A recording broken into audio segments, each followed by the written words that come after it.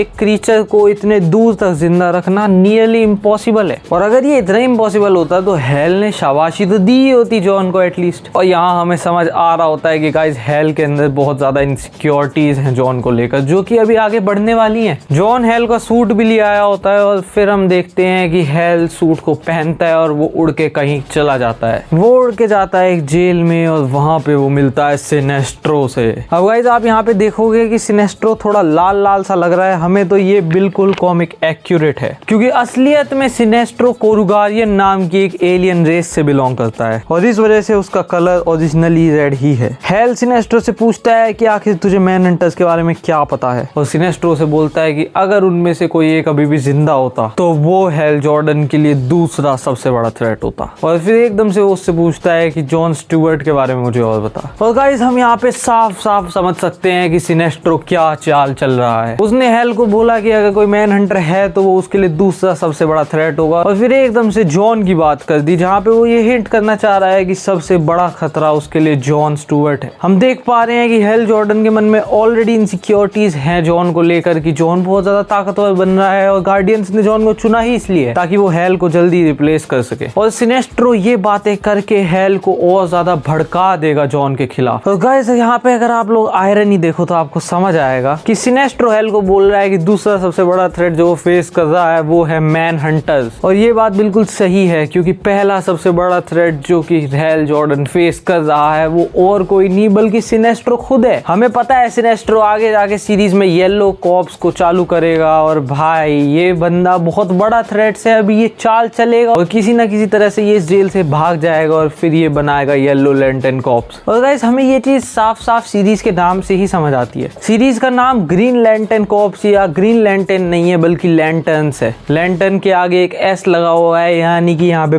Plural lanterns की बात हो रही है। तो हमें साफ साफ समझ आता है कि ग्रीन लैंटर्न के साथ साथ यहाँ सीरीज में येलो लैंटर्न और रेड लैंटर्न भी आने वाले हैं, जहाँ पे बहुत हाई चांसेस है कि एंटोन और उसके साथ जो बाकी सारे लोग थे वो ही रेड लैंटर्न निकलेंगे। हो सकता है उन लोगों ने ऑलरेडी रेड लैंटर्न कॉर्प्स बना ली हो, और हो सकता है वो सीरीज के एंड तक रेड लैंटर्न कॉर्प्स बना लें। क्योंकि गाइस अगर आप लोग कॉमिक्स पे ध्यान दो तो कॉमिक्स में रेड लैंटर्न्स की कहानी बिल्कुल सिमिलर है एंटोन वगैरह के लोगों की कहानी से। कॉमिक्स में भी मैन हंटर्स उन लोगों के प्लेनेट पे गए थे, वहां बहुत ज्यादा तबाही मचाई थी, और तभी उस प्लेनेट के लोगों ने मिलकर रेड लैंटर्न कॉर्प्स बनाई थी। और यहाँ हम लोग एंटोन वगैरह की कहानी में भी वही सेम चीज देख सकते हैं, और इस वजह से बहुत ज्यादा स्पेकुलेशंस उड़ रही हैं कि एंटोन ही एट्रोसिटस हो सकता है। अगर जैसा सीरीज के क्रिएटर्स ने और जेम्स गन ने कहा है कि ये सीरीज में होने वाले इवेंट्स ग्रेटर डीसीयू के फ्यूचर पे बहुत ज्यादा इंपैक्ट डालने वाली है। और तुम मुझे बताओ कि अलग अलग लैंटर्न कॉर्प्स के फॉर्मेशन से बड़ा क्या ही इंपैक्ट डाल सकती है ये सीरीज। मुझे जितना लग रहा है कि इस सीरीज के एंड होने तक हमें सारे 7 कलर्स की लैंटर्न कॉर्प्स बनती हुई दिखेंगी। इसी सीरीज में उनका निर्माण होगा और फिर आगे मैन ऑफ टुमारो और बाकी प्रोजेक्ट्स में भी वो लोग आने वाले हैं। और गाइस यहाँ पे इन्होंने गौथम तो हिंट कर ही दिया है, कैरी केन का बढ़िया सा कनेक्शन बैठा दिया है इन लोगों ने गौथम से